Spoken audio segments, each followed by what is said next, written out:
Foucault, catedrático, bora discutir Foucault.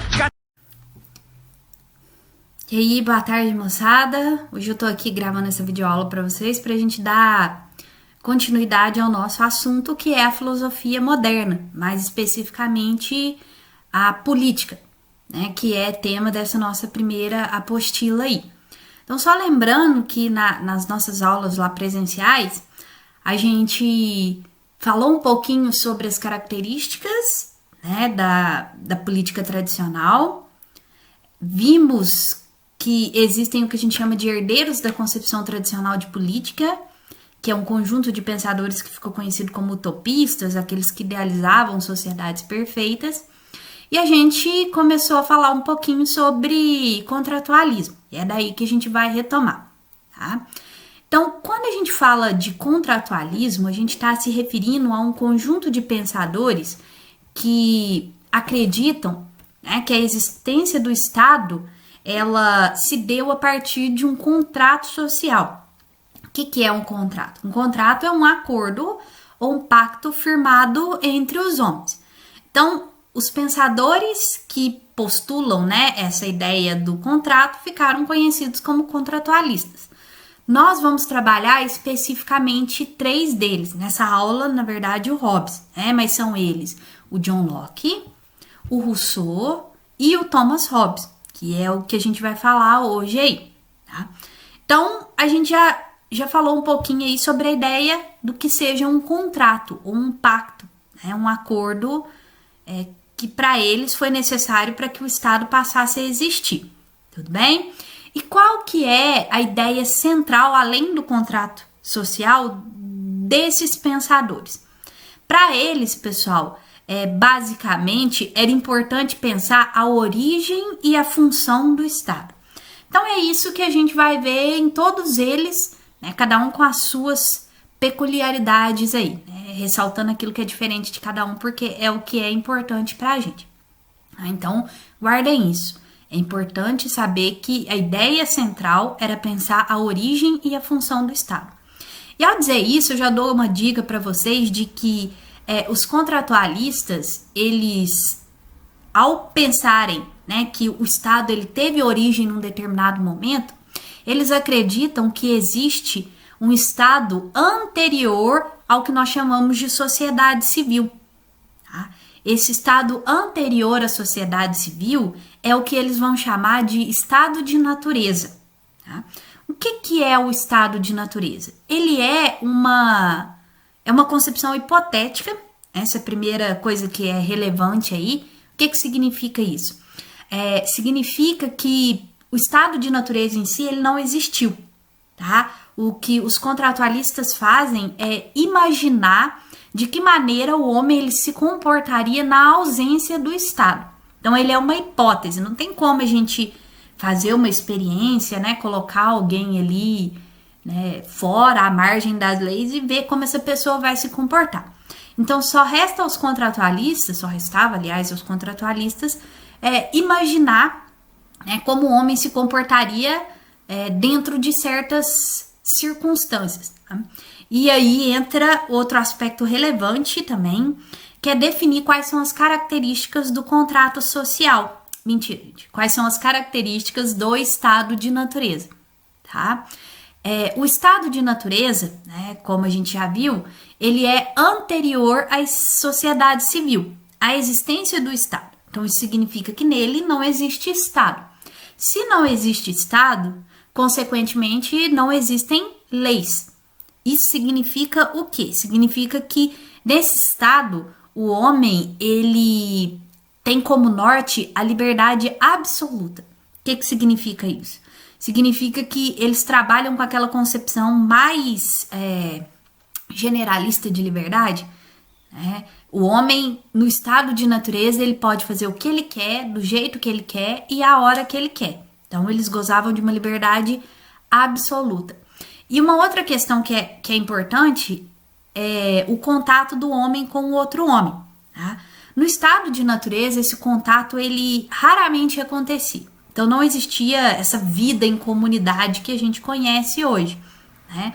O homem ele vivia praticamente isolado e raramente entrava em contato com o outro homem. E aí a gente vai ver que quando esse contato acontecia, né, cada contratualista tem uma forma diferente de entender esse processo. Então, essas são basicamente as características mais importantes aí para a gente no estado de natureza. Além disso, nós vamos ver que eles postulam a existência do que a gente chama de direitos naturais. O que são esses direitos naturais? São direitos que o homem tem no estado de natureza. A gente chama de jusnaturalismo. Tá? Então, assim, são basicamente direitos que ele, né, tem ali mesmo não vivendo em sociedade civil. E é aí que entra, daí onde a gente vai partir com o nosso primeiro nome aí que nós vamos estudar, que é o Thomas Hobbes, tá bom? Pessoal, o Hobbes, ele acredita então que o homem possui alguns direitos no estado de natureza. Vamos fazer um esforço para imaginar ou para pensar, né, da mesma forma que o Hobbes pensava. E quais são esses direitos? Ele postula 2 e esses 2 são os mais importantes. E a partir daí a gente consegue raciocinar todo esse processo até, de acordo com o Hobbes, o surgimento do Estado. São eles o direito à vida e o segundo, e que é o mais importante, que é o direito à autoconservação. Então, além de estar vivo, o Hobbes acredita que o homem ele tem o direito de manter-se vivo.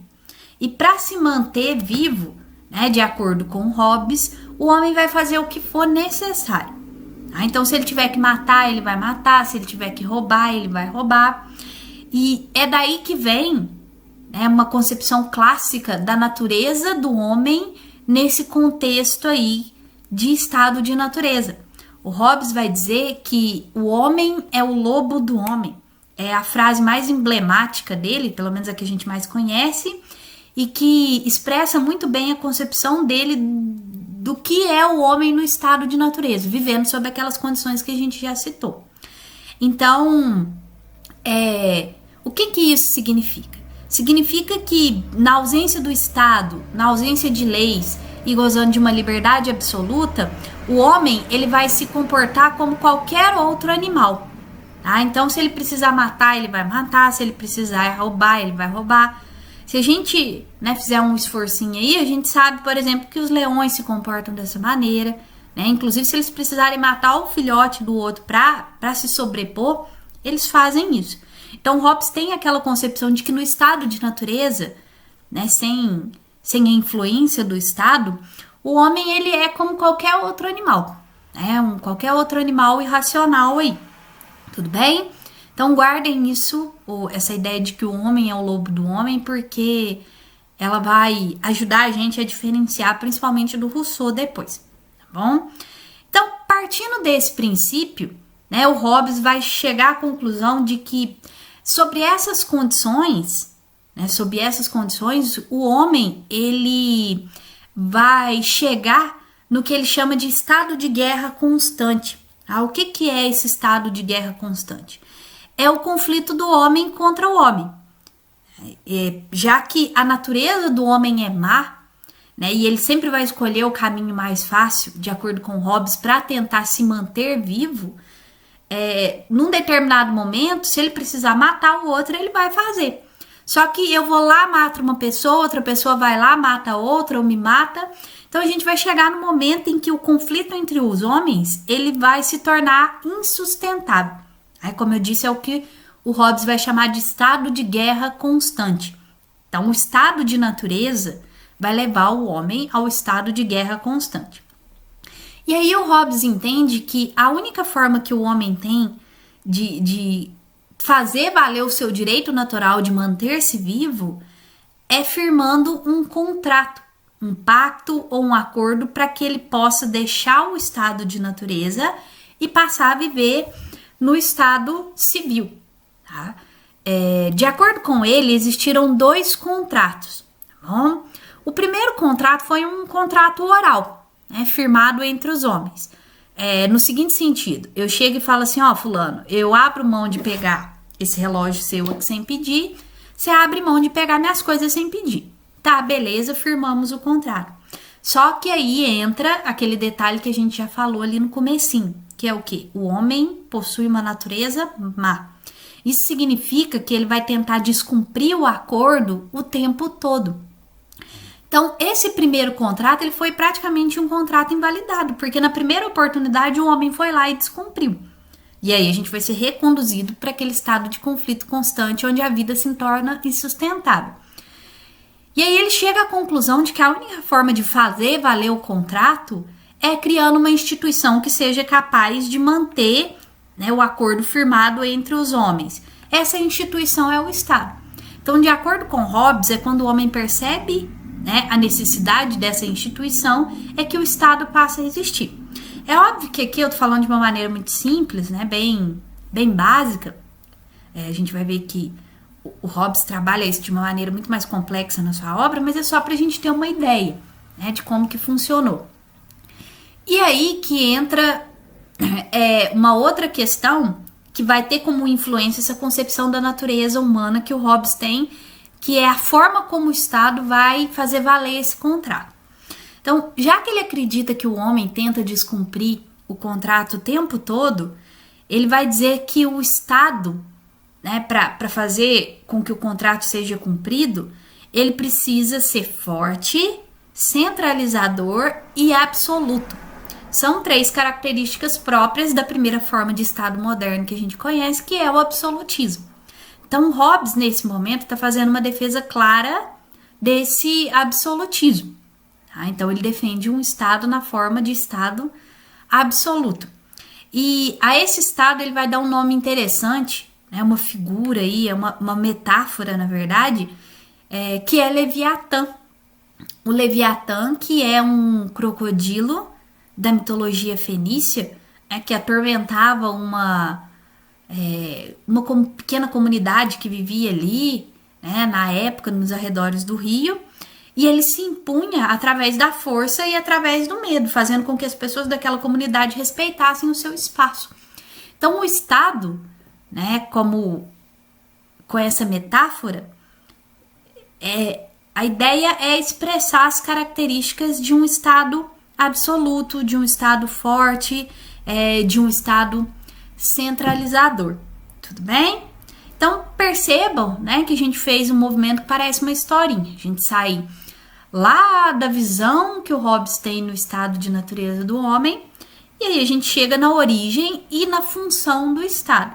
Né? A origem que se dá por meio do contrato social e a função do Estado, que é basicamente fazer valer o contrato, né, por meio da imposição da força. O Hobbes defende que o Estado ele controle todos os aspectos da vida do homem, né, justamente como uma forma de impedir que o contrato seja desfeito e que o homem imponha a sua natureza má e a gente volte àquele estado de guerra constante aí. Tudo bem? Então é isso, pessoal. Um conselho que eu dou para vocês, como forma de estudar e de diferenciar um do outro, já que nós vamos falar de três filósofos, né, que trabalham com o mesmo tema, é fazer um quadro comparativo. É um quadrinho simples mesmo que vai auxiliar vocês aí no estudo de vocês. Né? Vocês podem, por exemplo, colocar lá numa coluna o nome do filósofo, na outra coluna os direitos naturais, na outra concepção do homem no estado de natureza, né? Depois as características do Estado, né? Forte, centralizador, absoluto, e aí depois vocês vão ter aí com uma facilidade maior um quadro comparativo, né? Que vai ajudar vocês a se organizarem aí, e porque grande parte das questões que a gente encontra é justamente naquele esquema Enem, né, com trechos que, na verdade, o texto 1 tem uma ideia, o texto 2 tem uma ideia diferente, comparando esses filósofos aí, tudo bem?